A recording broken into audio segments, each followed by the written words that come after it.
YouTube Fire Kings are back with the new edition of the True King Agni Mazud, the Vanisher. Let's go. So, most people think Fire Kings is, a stall deck. So at the beginning when I started playing, I thought, yeah, it is Fire Kings are stall. Anyways, this is the deck list. We're playing only one True King Agni Mazud because I only have one. You would probably want to play 2 to 3. Yeah, that's basically it.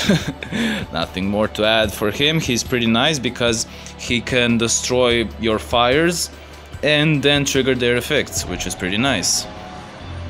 We're playing through Garunix, which is pretty standard. I decided to put in one Sacred Phoenix of Nephthys. Why? Because it's actually pretty fun to keep popping the back row.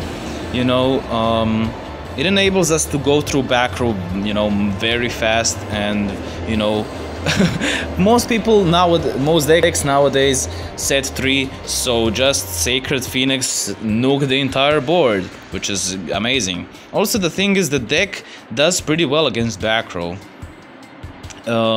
If you get floodgated, fine, you will just destroy the field with the Garunix on floodgate, clear the board.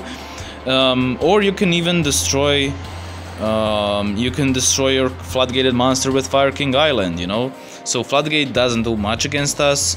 Book, okay, you're just stalling while we're getting resources, we keep destroying the board with the Garunix, and then we keep destroying the back row with Nephthys.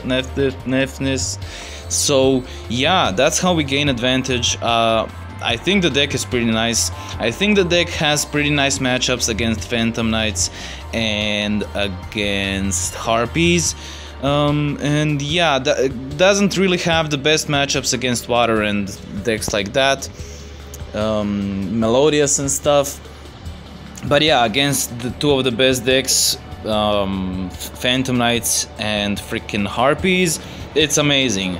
And the good thing is you don't really face much water, at least I didn't, on the ladder. So for that reason we clapped fulls. The only reason I lost this one game in 10 games is because I misplayed. I literally threw the game.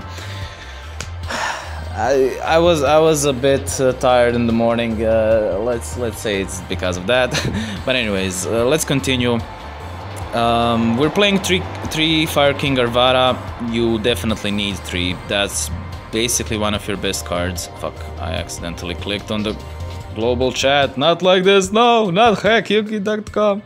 Anyways, we're playing 2 Kytroid and 3 Veil for the special control.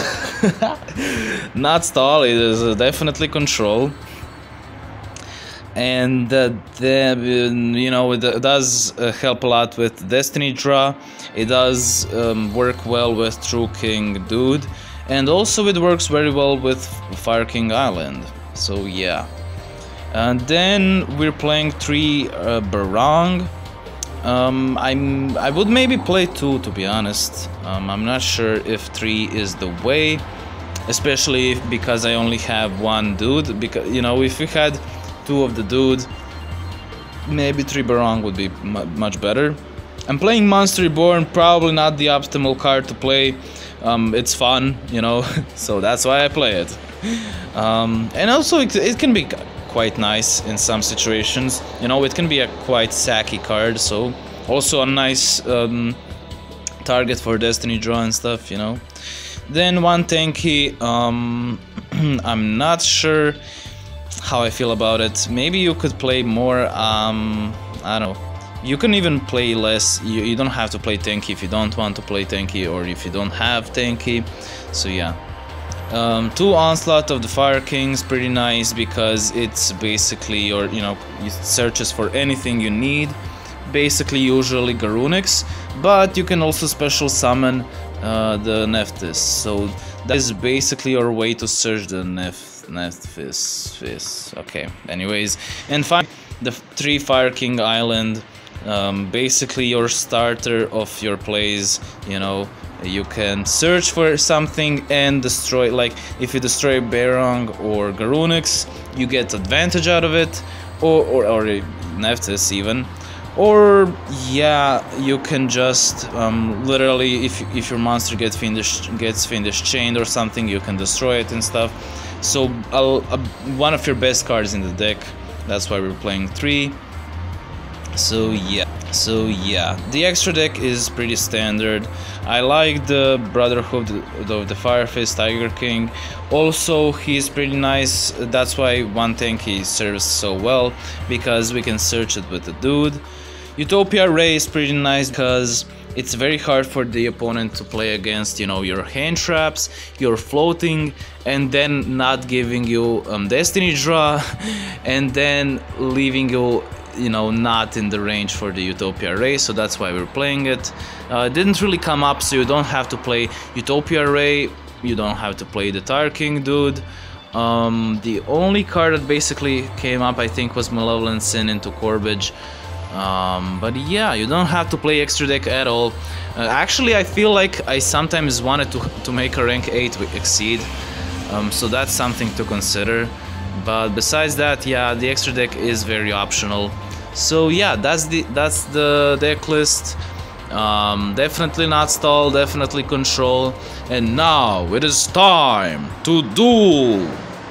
I definitely do think the Fire Kings are pretty nice in this meta, and it's a great rogue option, you know. Also, the thing is that the deck is pretty free to play besides the Angus mood dude. I don't know, I tried my best to pronounce it, but hey. So yeah, as we can see, the deck is pretty free to play, but you know, it's cheap. Okay, not free to play, but it's cheap because you need 2 structure decks basically, and you need to go 3 times into the mini box, and that's basically it. You know, Veil is a free to play card, Kytrid is a free to play card, Monster Reborn free to play. You don't need tanky really. The extra deck you don't need at all. So yeah, pretty budget friendly deck. For the ladder is amazing, not gonna lie. Like, I was clapping fools. I was surprised how easy it was, especially because, you know, I was just learning the deck. It does have a lot of things that you can do. So yeah, I was just learning the deck. And I still clapped fools easily. Of course, yeah, I got carried here by Photons, you know, because we face some bad decks like Photons, but still. So let's see, he has the setup, and the thing is, yeah, he will probably banish our freaking dude. Well, let's see. Okay, we normal summon the Arvata here. He will banish now. Okay. Yeah, maybe that wasn't the best idea. Maybe I should have set the Barong. So, you know, because we just lost Arvata for no reason here. Able to actually set up Photons with a follow-up? What the hell? He's actually able to set up the board again after I nuked his whole field. He gives us Destiny Draw. Heart of the... I cannot let down. Fuck, what does he say? This isn't the time to let up. Okay, anyways, we can bring the dude. With the freaking island we can search, we can destroy. And now we have, you know, control. He basically doesn't have any follow-up at this point. And we can revive. And he scoops because there's nothing he can do. Of course, this isn't the best matchup, you know, to showcase what the deck does well, but still, we take those.